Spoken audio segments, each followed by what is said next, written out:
Anybody want a break? I was going to ask. This is a public service. I'm sorry, I forgot. That's okay. That's all right. Can I take just a second? My husband is asking me a question. Sure. And I'm deaf in one ear, so I can't listen at both You're sides. what? I'm deaf in one ear, so Okay, sure, sorry.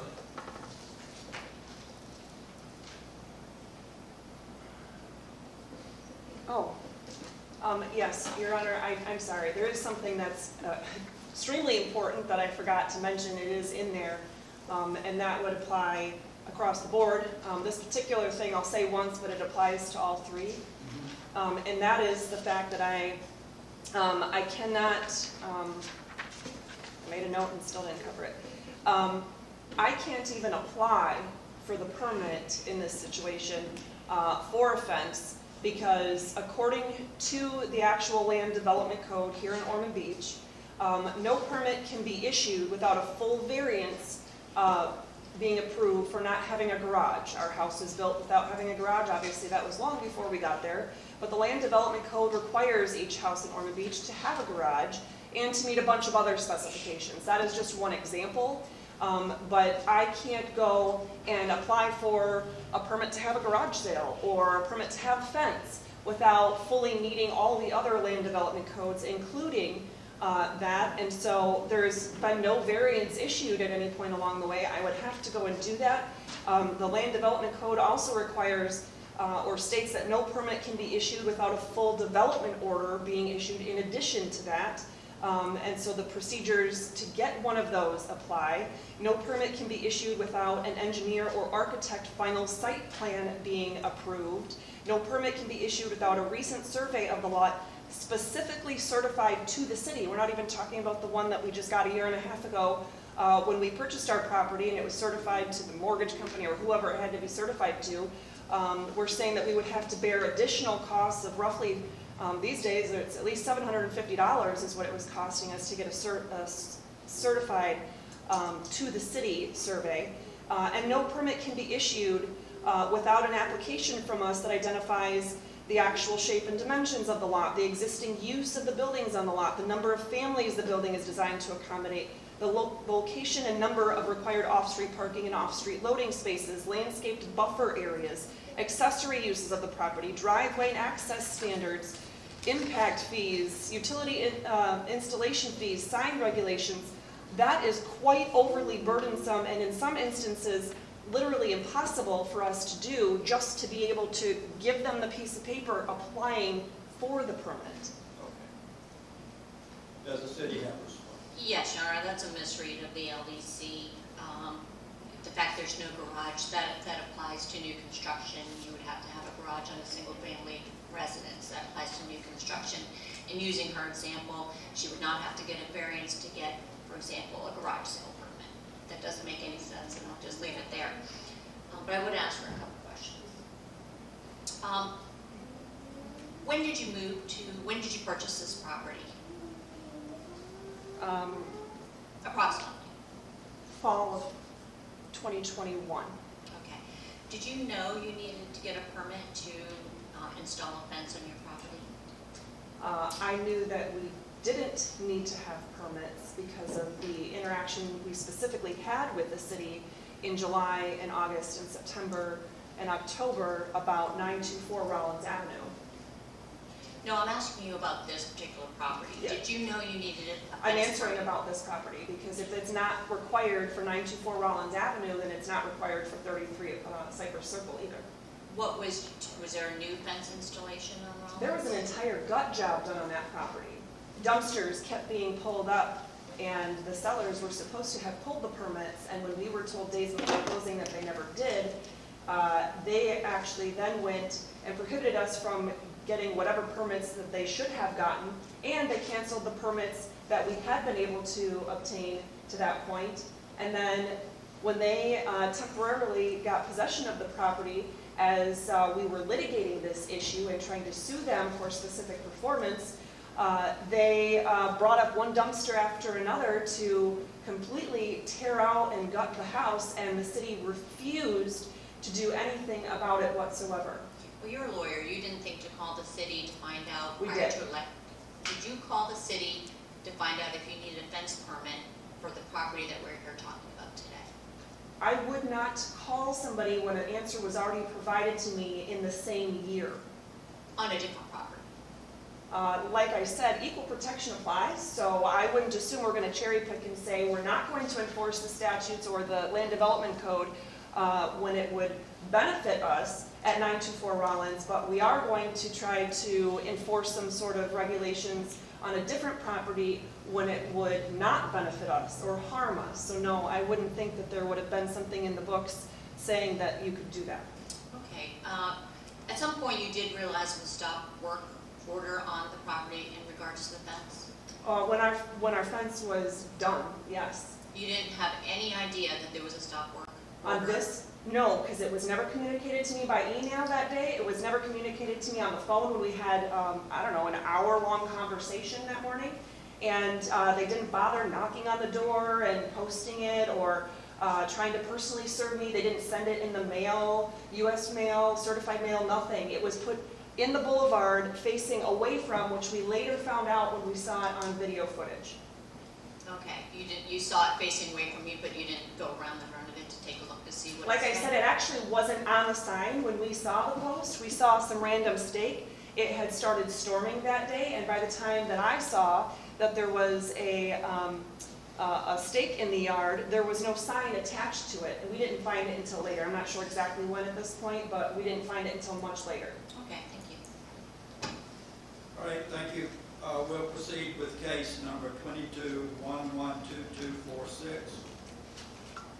And the alleged violation is no building permit issued under the code, storage container placed on the property without a permit. Proceed.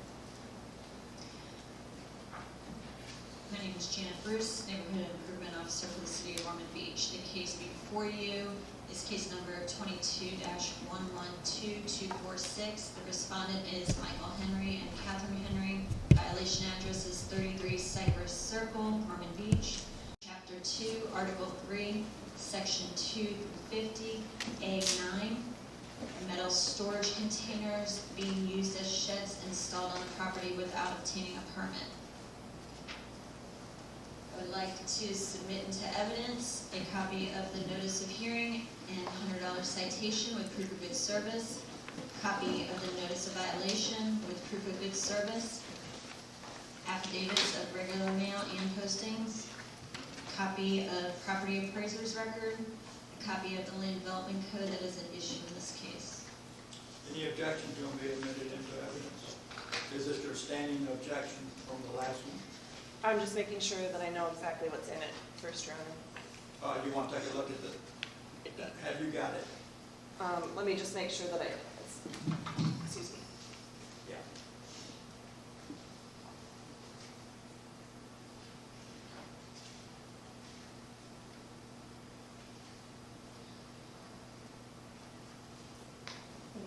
Any objection? I would just have the same objections A that, standing objection, okay. there is one more photo in this packet that wasn't in, I'm sorry, that's the next, I don't have an objection to that. Other than my previously raised objections, I don't have any further objections to that particular packet because you still have the photo packet that's separate, right? Okay. Well, it's submitted as a composite cities exhibit 1. I'd also like to submit photos which led to the issuance of the notice of violation and the citation, photos of the last status of the property which reflects the current state of the property, the recommendation page, as well as the case file sheet.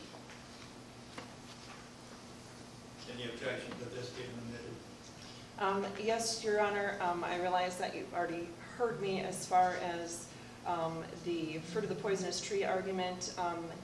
If I may approach just to point out a specific picture.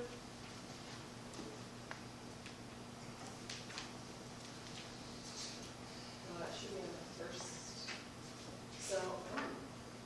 These are the ones she's asking to be admitted. Here, is that the same thing? That is not the exact same angle, yes, it shows. Okay. Let me see your picture.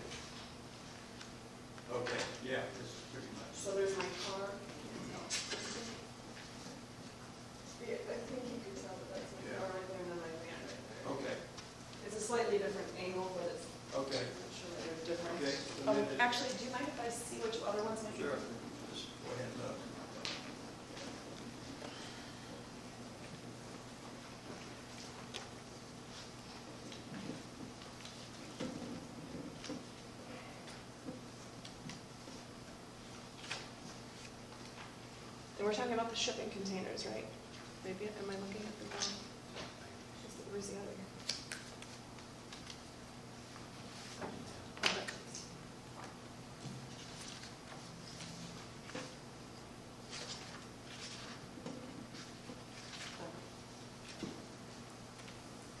I was looking at the wrong packet. Oh, but your objection was admitted as a complaint. Your Honor, may I state what my objection is about that? Oh, I thought it was a standard objection that, oh, you had a, yeah, sure. In addition to the ones that I have raised before, what is on page 2 of this, it's the bottom, I'm just out of curiosity, on the screen, you have all the pictures that are in this. Yes. Can you go to the 4th picture? Okay, so in that picture, you have my van that's on the far right, and what appears to be a glass reflection with some water on it. I guess it had already started raining by the time they put the signs up that day.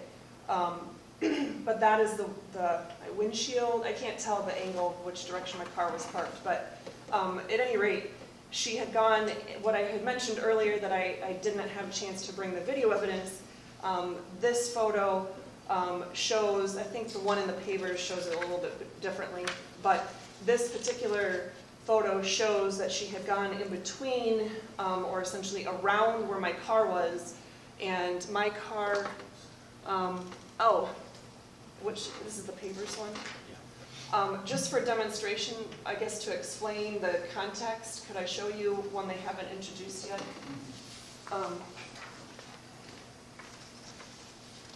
This top one shows where my car is parked.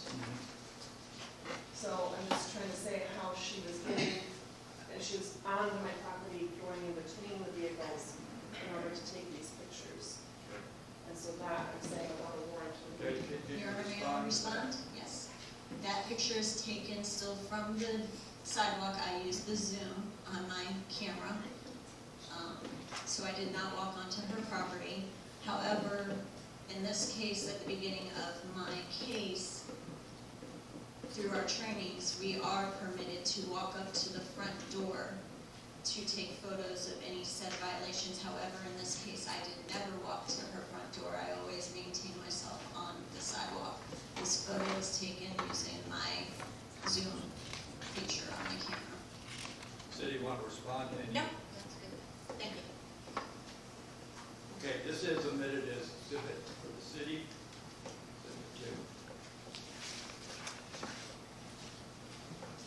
Anything further in this? I can go back from the beginning, Your Honor. The storage containers that were placed on the property are not only not permitted, however, I did use the building permit case on this case due to the fact that she did indicate to me she's using them as a shed. So I did use it as the not obtaining a shed permit case.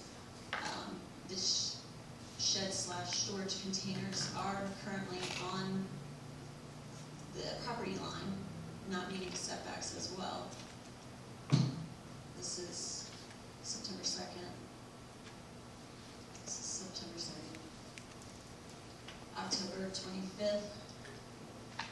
And February 21st is the most recent photo that shows the property on its current status.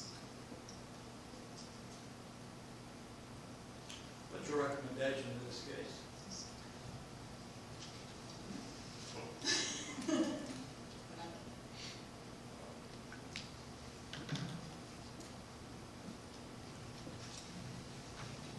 I recommend finding that a violation of the Land Development Code, Chapter 2, Article 3, Section 2-50A9 exists, and that the respondents be ordered to pay the $100 citation as well as the associated case costs, and shall comply by removing the shipping containers from the property by March 27, 2023. The shipping containers are not an approvable accessory structure on the property pursuant to the requirements associated with the Land Development Code, Chapter 2, Article 3, Section 2-50A9. Absent compliance, I recommend a $25 per day fine be imposed beginning on March 28, 2023, and shall continue to accrue until compliance has been achieved. Further, the respondents shall be obligated to contact the City of Ormond Beach Neighborhood Improvement Division to schedule a reinspection of the property to confirm compliance and the date thereof. Absent compliance, I request that the city be granted the authority to enter onto the property on or after April 10, 2023, and have the right to remove the 2 storage containers from the property with all costs thereof to be assessed against the respondents. In addition, should the city remove and dispose of the aforementioned containers, the city shall not be responsible for any damage or loss associated with said removal. And the case cost is $23.56, and this is the breakdown.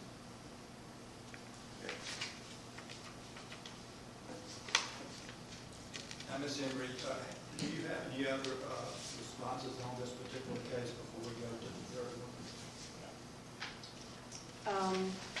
I do, Your Honor. I was trying to find a particular document. The initial document that the city had sent to me, and I'm not sure at this point, it must have been the original thing they sent by certified mail. At any rate, I referred to it in my notice back to them on my response on November 8th. But with the fence and the pavers, it was mentioned that I needed to get a permit or remove the items. With the shipping containers, it says I needed to get a permit, not to remove the items, which I found peculiar that they were different amongst them. And then as I was finishing up my response to the city, I got an email from Janet Bruce saying, I think it was the day before Election Day, so the 6th, maybe November 6th, saying that my shipping containers just simply needed to be removed. She and I talked on the phone that shipping containers are not prohibited in the ordinance or the land development code. They're not even mentioned anywhere in there. And when I asked for clarification as to where she thinks that is, all I was given was the generic one that she cited today, and I responded to that in my response to them on November 8th. There's quite a bit of argument in there about how just reading the language of the code itself, there's so many ways. I mean, I would take up way too much of your time, and you said you've already reviewed it, but the definition of development code and the definition of structures and utility structures and accessory uses and all that, I laid out. Which page did you have that on? It starts.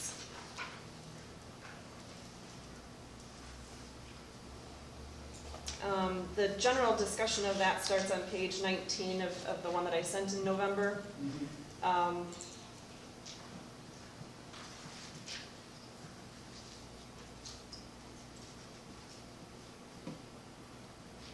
Yeah, I'm looking at it now. I'm trying to find the specific paragraph. Okay, so the notice that they sent me says that it's in violation, and what they're saying today, 250A9. But Land Development Code Section 250DD1, which is entitled Sheds, Utility Structures, Playhouses, and Gazebos, states that a building permit shall be issued prior to the erection of any accessory structure. However, the Land Development Code defines erected the same as it defines construction or start of. So then you have to look at 1-22. Again, I apologize, but I didn't make these convoluted, they just are. So looking at 1-22, construction or start of is defined where the actual start of construction means the first placement of permanent construction of a building, including a manufactured home, on a site where, and this is a direct quote, permanent construction does not include the installation of accessory buildings such as garages or sheds not occupied as dwelling units or not part of the main buildings. And I don't think there's any denying that we're not occupying these shipping containers as dwelling units, and they're not attached to or a part of our main buildings. And if you look at the Community Planning Act, which governs, that is the state law governing these proceedings and all of the Land Development Code, the term structure is, the Land Development Code refers it to Florida Statute 380.031 subdivision 19 for looking for what the meaning of structure is in these contexts. It only includes movable structures which can be used for housing, business, commercial, agricultural, or office purposes, which the shipping containers are not, they don't fit those qualifications. There's no AC, heat, plumbing. They were purchased as storage containers. They're being used as, and they remain storage containers, so they don't meet the definitions of the state statutes. So they are excluded from what the state law talks about there. We don't have a system where we have to just come and, obtain permission. We have to assume that we have to have permission to do everything on our property, and we have to look for where in the law it says we have permission. That's not the system of government we have here.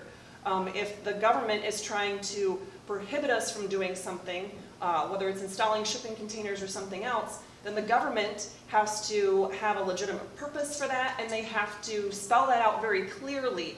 And that I can give you an actual Florida Supreme Court case. It's been precedent for quite a while, and actually cited another case that's been on the books for even longer.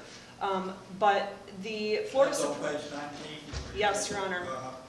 The Florida Supreme Court in City of Miami Beach v. Fleetwood Hotel was citing the Libris v. Harper case from 1925 that talks about, in these situations, whether the municipality possesses a specific power to do something, such in these situations, any doubt will be resolved against the city because we have inherent rights as people here to possess property and protect property, acquire property. All of that is a given in our society, and I've cited that as well. But the Supreme Court explained that because of that, anytime you have any kind of doubt whether a certain term is covered or not, then the doubt has to be resolved against the city. And certainly here, for how pervasive the use of shipping containers, I don't know if you're from anywhere else, Your Honor, or if you visited up north, but we're from Michigan originally. I've also lived in Minnesota.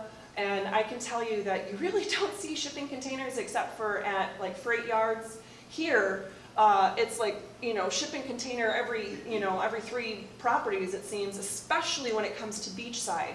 There are a ton of shipping containers being used, and I'm assuming after I've now survived 2 hurricanes as a Florida resident, that it's because they hold up well, they don't fall over like sheds. All my neighbors' sheds that were like flying around and being ripped into pieces and being essentially shrapnel throughout the neighborhood during the hurricanes, our shipping containers didn't do that. But at any rate, when it comes to the part of the code that they're citing, it's not, you can't just look at that one to issue a permit. If they're going to issue a permit for something, they have to look at the code that they're citing, and then they have to look at, okay, well, does it meet the definitions, and what are all the other requirements, and what are all the code pieces that relate to that? Well, that's what I did, and I laid it out for them, and they have not at all even alleged where it says in there that a shipping container is not allowable, other than generalities. So to just throw out there that it's just not allowed is not okay. I guess as far as things go, I'm not sure when to ask this. I was actually waiting for the opportunity of when I would be able to ask the city a question, or whether that would be you, perhaps, for clarification. But nowhere, in terms of the pictures that have been demonstrated, nowhere in the law does it say that city personnel is permitted to walk right up to the front door and take pictures as they see fit. they can't go on the property without a warrant, period. Okay, well now, when we started out, I think I asked if you wanted to ask any questions. We may have stopped it along the way. So of her testimony now, do you want to ask her any questions pertaining to that, or would you refer to the city attorney's office? What do you want to ask them? Quite honestly, I'm flexible. I don't care who answers it, Yeah. but I would like to know, since everything that I've seen says that even a law enforcement officer cannot go on a property for purposes of taking pictures in these situations. Certainly, one who is not deputized in that manner cannot do that. Okay, so is that a question? I would like to know I'll where let it the- says I'll let they the can do city- that. City attorney say. Okay, I think we already had a code enforcement officer state that that wasn't the case, so I'm not really sure the relevancy of the question, but anyhow, I will answer it.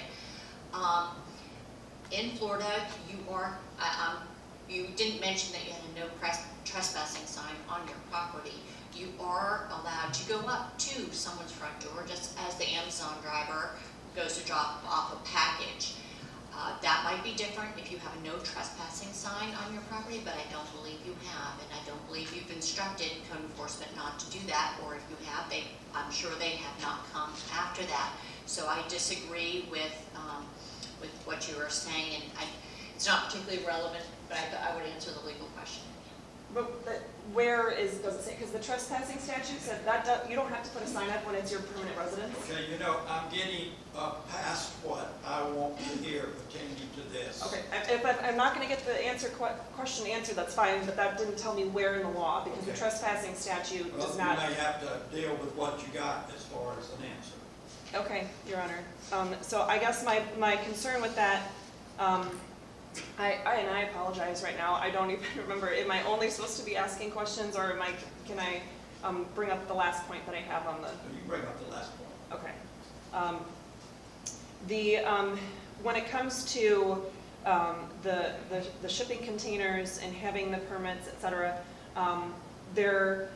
there are two things, and I don't know if the second one is really going to be relevant or not, because I'm not sure what your findings would end up being, but the two things that were brought up, at least on the phone, by Janet Bruce were not being able to have a shipping container at all, and even if we could have one, that it has to be at least 7.5 feet back from the property line. So again, depending on what your findings might be, that other portion might be relevant, it might not. And so to that point, I just wanted to specifically point out to you, I know we've talked about it in general, but as far as shipping containers, sheds, structures, first of all, again, the city's own park on Beachside has a storage container. It's actually one of the PODS containers, which would be more of the transient in nature types that is covered by the Land Development Code. And those are only supposed to stay on the property for 30 days. That has stayed there at least since we've lived here, and it continues to be there as of this date, and there's a picture of that. The city shouldn't be able to, again, cherry pick which ordinances apply to which properties. But also, in talking about the issue of shipping containers being a thing at all, I gave, even in my very first response to them in November, I said, we have just a few streets down, when I went on for a walk, I was able to take a picture of 2 more, that those are actually in the front yard. They're not even in the backyard of the property. They are the same size, shape, and color as the shipping containers that we've had, and they've been there for quite some time. So again, to say, and there's no permits, there's nothing even applied for in the public record for those shipping containers. But when you talk about whether it's actual shipping containers, which I've sent you information on, or the 263 other violations where it comes to a structure, shed, you name it, that is right up to on the property line or within 7.5 feet of the property line, I think 263 other examples within a 1/4 mile radius of my home shows being singled out, and an equal protection violation, pretty darn clear, more so than just saying, well, how can you only get me? I wasn't the only one speeding that day. This shows something that's being singled out. Okay. All right. Now, I have finished with this this second case, now, you've been sitting there talking quite a bit. Let's take a break.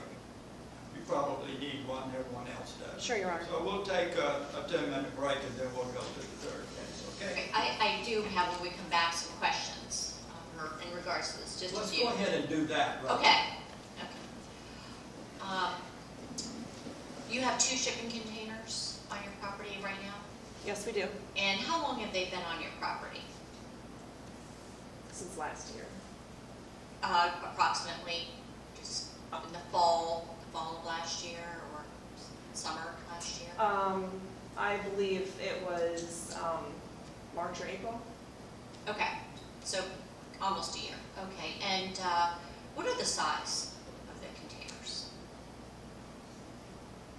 If you guys had asked me to bring this information ahead of time, I certainly could have complied a lot easier. Off the top of my head, I'm gonna wild guess and say 8 by 20, but I have no idea. Okay, and do you know what they're made out of? What the materials are? They are made of what all other shipping containers are made of, but these are first Steel? trip containers, so they are not the ones that have all been beaten up and battered by being on the seas for years and years.